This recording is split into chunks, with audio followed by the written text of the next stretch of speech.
Tulsi Gabbard is a former member of Congress, a former presidential candidate, and one of the very few people in the world who went on television after this invasion a year ago and said, this could get really dangerous. You were right. And now that China is aligning with Russia and supporting the Russian war effort effectively against us, this seems like a massive turning point.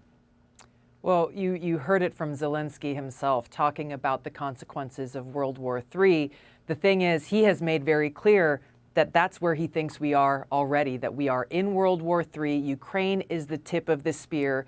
And this is how he justifies making demands of the United States and all of these NATO countries to equip him with all of the weapons and aircraft and tanks that the United States and NATO have to go and fight this war that we are in against Russia.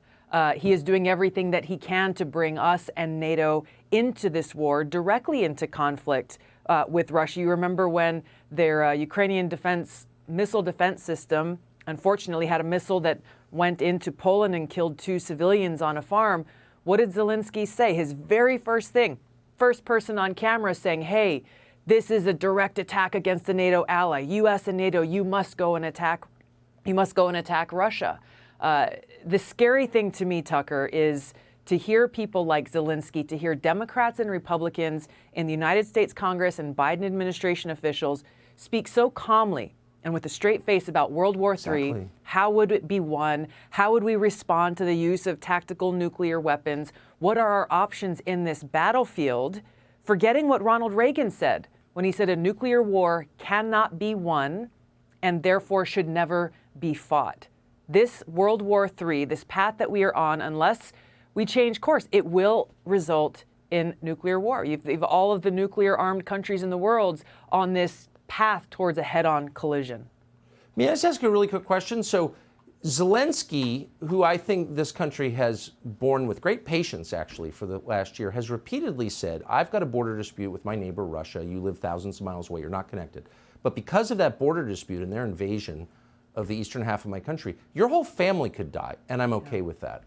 Yeah. Why aren't Americans rising up as one and saying, you're suggesting it's okay that my family dies? No, it's not okay. Off the stage. Like, why are we putting up with this, honestly? You know, you look at the lies that the American people are being told by President Biden, by Mitch McConnell, by these warmongers in both parties, selling this lie that this is about defending freedom and democracy. And as he said, there's no greater threat to that democracy than this fight against this war against Russia. They are the ones who are undermining our democracy. They are the ones who are denying the American people our constitutional right to have a say whether or not we go to war or not. It is an affront to the Constitution and every single American, and we should all be raising hell about this because it is our future, the future of the world, that's at stake. I agree. I mean, how much weed are people smoking? This is a real issue. This is not one of the fake issues, that we... There is no more real issue than this. Oh, I agree. Tulsi Gabbard, thanks so much for joining us tonight. Thanks, Tucker. Subscribe to the Fox News YouTube channel to catch our nightly opens, stories that are changing the world and changing your life. From Tucker Carlson Tonight.